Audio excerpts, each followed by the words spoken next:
Wish you a very good morning, dear students. Dear students, in today's video, I am going to summarize the second part of the lesson, The Sound of Music. And the title is The Sehnai of Bismillah Khan. Last video में मैंने आपको बताया था sound of music में एक Scottish girl की story, और आज हम साउंड ऑफ म्यूज़िक का ही दूसरा पार्ट पढ़ रहे हैं जिसका टाइटल है सहनाई ऑफ बिस्मिल्लाह खां। तो ये दो चैप्टर में जो साउंड ऑफ म्यूज़िक है, इसमें कवि ने म्यूज़िक के महत्व को बताया है और उनके इंस्ट्रूमेंट की महानता को बताया है। तो ये हम पढ़ेंगे इस चैप्टर में कि किस तरह बिस्मिल्लाह खां ने म्यूज़िक एक इंस्ट्रूमेंट जिसका नाम सहनाई था, उसको इंडिया से और इंडिया के साथ साथ पूरे वर्ल्ड के साथ इंट्रोड्यूस किया था। तो लीजिए, this chapter tells us about the origin of Indian musical instrument shehnai. ये पार्ट हमें जो इंडियन म्यूजिकल इंस्ट्रूमेंट है, भारतीय संगीत का एक वाद्य यंत्र है, उसके ओरिजिन मतलब होता है उत्पत्ति के बारे में बताता है। It also gives the life history of the great shehnai player, और ये एक जो महान सहनाई वादक थे उनका जीवन का इतिहास भी बताता है, जिनका नाम बिस्मिल्लाह खां था। It is said that the past of musical instrument called pungi used to be played in the places before the kings and nawab. ऐसा कहा जाता है कि इस इंस्ट्रूमेंट का जो पहला नाम था, यानी पहले इस इंस्ट्रूमेंट का नाम था पुंगी, और ये पहले किनके राजा और नवाबों के यहाँ बजाया जाता था, पहले से, इस मतलब महलों में। But Aurangzeb did not like the shrill and unpleasant sound of the pungi. लेकिन औरंगजेब को पसंद नहीं था श्रिल साउंड, तीखा आवाज़, और अनप्लीजेंट आवाज़, जो अच्छी नहीं लगने वाली आवाज़ थी पुंगी की। So he banned the playing of this music instrument in the royal residence, और इसलिए उसने राजमहलों में इसको बजाना बंद करवा दिया।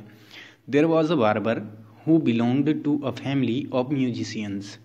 वहाँ एक बार्बर था, नाई जिसे हम कहते हैं, और वो म्यूजिशियन की फैमिली से बिलोंग करता था, संगीतज्ञों के परिवार से बिलोंग करता था, यानी कि संबंध रखता था। He had access to the royal places, और उसका संबंध था रॉयल प्लेसेस, राजघरानों से। He tried hard to improve the tonal quality of the instrument, और इसलिए उसने बहुत ज़्यादा कोशिश की कि वो इम्प्रूव कर सके, सुधार सके द टोनल क्वालिटी, आवाज़ यानी कि उसकी धुन को, ऑफ इंस्ट्रूमेंट माने इस वाद्य यंत्र की। He chose a pipe with a natural hollow stem that was longer and broader than the original pungi। तो उसने क्या किया, एक स्टेम लिया, स्टेम मतलब होता है किसी पेड़ का टहनी या तना। उसने एक तना लिया पाइप नुमा, और जो वास्तव में पुंगी से ज़्यादा बड़ा और ज़्यादा चौड़ा था। ही कब्ड 7 holes on the body of the instrument, और इस तरह उसने उस पर 7 होल बना दिए, छोटे छोटे छेद बना दिए। When he played on it, जब उसने इसको बजाया, an impressive sonorous tonal sound was produced, और एक प्रभावशाली शोनरस अच्छी लगने वाली टोनल साउंड वॉज प्रोड्यूस्ड उत्पन्न हुई। The barber played it before the king, barber ने इसको राजा के सामने बजाया, एंड हिज कॉर्टियर्स, और उसके राज दरबार में बजाया। एवरीबडी वॉज इम्प्रेस्ड, हर कोई खुश हो गया। द इंस्ट्रूमेंट वॉज कॉल्ड सहनाई, और इसीलिए उस इंस्ट्रूमेंट को सहनाई कहा गया, क्योंकि because it was born in the Shah chamber, क्योंकि इसको शाह के चैम्बर में पहली बार बजाया गया। And was invented by a barber, और इसको एक बार्बर के द्वारा बजाया गया, जिसको हम नाई कहते हैं। तो शाह के वहाँ बजाया गया, इसलिए शाह, और नाई ने बजाया इसलिए नाई, सहनाई, इसलिए इसका नाम पड़ गया। There is another story about the origin of the shehnai, और एक दूसरी कहानी भी शहनाई के ओरिजिन के ऊपर है, यानी कि उसकी उत्पत्ति के ऊपर है। The original shehnai players were mostly employed in temples. वास्तविक जो शहनाई प्लेयर थे, बजाने वाले थे, ये मंदिरों में पहले से क्या हुआ करते थे, अपने वाद्य यंत्रों को बजाया करते थे। They played the shehnai before the images at various time of the day. और वो भगवान के आगे, भगवान की मूर्तियों के आगे इन इंस्ट्रूमेंट्स को कई बार बजाया करते थे। It was also played on the north Indian wedding and every suspicious occasion. और इस म्यूज़िक को, इस यंत्र को जो नॉर्थ इंडिया यानी दक्षिण भारत की वेडिंग में भी, यानी कि शादी समारोह में भी, और हर ऑस्पिशियस ओकेजन पर बजाया जाता है। Gradually the shehnai became very popular. और धीरे धीरे ये जो शहनाई थी ये बहुत ज़्यादा पॉपुलर हो गई, पसंद की जाने लगी। Ustad Bismillah Khan is the greatest shehnai player. Ustad Bismillah Khan जो एक महान शहनाई प्लेयर हैं, he belongs to the Banaras. उनका संबंध बनारस के राजघराने से है, हिंदुस्तानी म्यूज़िक, जिसका नाम है हिंदुस्तानी म्यूज़िक राजघराना। He was born at the Dumraon in Bihar. और वो डुमराव में, बिहार में पैदा हुए। लाई belong to a family of professional shehnai players as a 5 years old boy. और वो एक प्रोफेशनल शहनाई वादक के परिवार में पले बड़े। और जब वो 5 साल के थे, बिस्मिल्लाह खां यूज्ड टू प्ले गिल इन दंगा near a pound in the Dumraon. तो वो डुमराव में ही गिले दाना के करीब, 1 पाउंड के करीब ये शहनाई बजाने लगे थे जब वो 5 साल के थे। After playing the journey went to the near by temple called Bihari ji temple. और उसके बाद वो बिहारी जी के टेम्पल, यानी कि बिहारी जी का मंदिर वहाँ है बिहार में, जो वहाँ पर ये शहनाई को बजाने लगे। अलाई would sit there and sing the Bhojpuri chaita. और वहाँ वो बैठ जाते थे, पड़े रहते थे और गाते थे क्या, भोजपुरी में चैता भोजपुरी में उसको गाते हैं। The local maharaj was pleased to hear him sing. और जो वहाँ के लोकल के महाराज थे, उन्होंने उसको सुना गाते हुए और वो बहुत खुश हुए। एट द एज ऑफ 3, जब वो 3 साल के थे, ही वेंट टू बनारस, वो बनारस चले गए थे। There his maternal uncle Alibux taught him the art of playing shehnai. जब वो 3 साल के थे तब से वो बनारस चले गए थे और उसके अंकल यानी उसके मामा ने, जिसका नाम अलबख्श था, उसने उसको शहनाई बजाना सिखाया। फॉर आवर्स, कई घंटों तक he would practice in the temples of Balaji and Mangla Maiya. और वो कई घंटों तक बालाजी टेम्पल में और मंगला मैया के मंदिर में इसकी प्रैक्टिस किया करता था। He would also go to the bank of Ganga mid practice in the solitude. और वो गंगा के किनारे पर भी कभी कभी अकेले में जाया करते थे और वहाँ शहनाई बजाने का प्रैक्टिस करते थे, अभ्यास करते थे। Even as a child Bismillah Khan on many award. जब वो बच्चा था तभी बिस्मिल्लाह खां ने बहुत सारे अवार्ड जीत लिए थे। He got his first big award when he was only 14 years old। और उसने बड़ा सा पुरस्कार तब जीता जब वो केवल 14 साल के थे।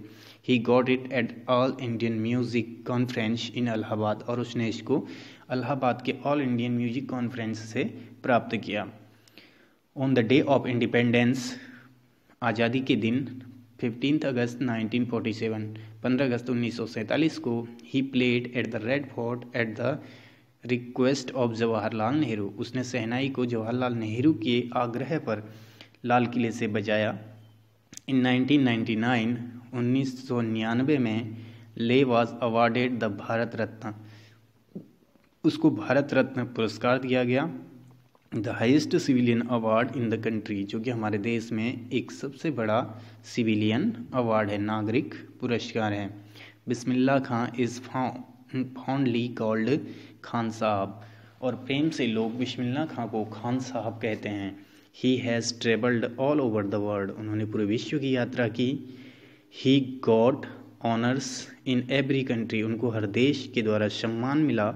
इन तेहरान में एक ऑडिटोरियम में वॉज नेम्ड आफ्टर हिम, जिसका नाम ही उनके नाम पर रखा गया है। यानी तेहरान में एक ऑडिटोरियम है जिसका नाम ही उनके नाम पर रखा गया है। लाई हैज सीन मैनी सिटीज़, और उनके बारे में ऐसी कई शहरों में नाम है। But he remains very fond of Banaras and Dumraon, और वो लेकिन उनका जो बहुत ज़्यादा रहने का शौक़ है, जो उनको बहुत ज़्यादा पसंद था, वो केवल बनारस था और अपना गांव डुमराहो था। ही कॉल्स, और वो कहते हैं कि the most wonderful towns in the world, कि पूरे विश्व में अगर कोई सबसे वंडरफुल बहुत अच्छा टाउन है, कस्बा है, तो वो डुमराहो ही है। He has a special fascination for Banaras because of Ganga देया, और उनको बनारस से एक विशेष फैसिनेशन है। फैसिनेशन माने होता है आकर्षण, लगाव। बिकॉज ऑफ गंगा माने गंगा की वजह से। इन हिज यूथ, अपने युवावस्था में, he used to practice shehnai in solitude on the bank of Ganga. जब वो अपनी युवावस्था में थे तो वो गंगा के किनारे ही एकांत में, सॉलिट्यूड मतलब एकांत में, शहनाई बजाने का अभ्यास करते थे। Once one of his students in USA requested him to head a shehnai school there. एक बार उनके USA के एक छात्र ने उनसे रिक्वेस्ट किया कि गुरुजी आप यहाँ एक शहनाई का स्कूल खोलिए।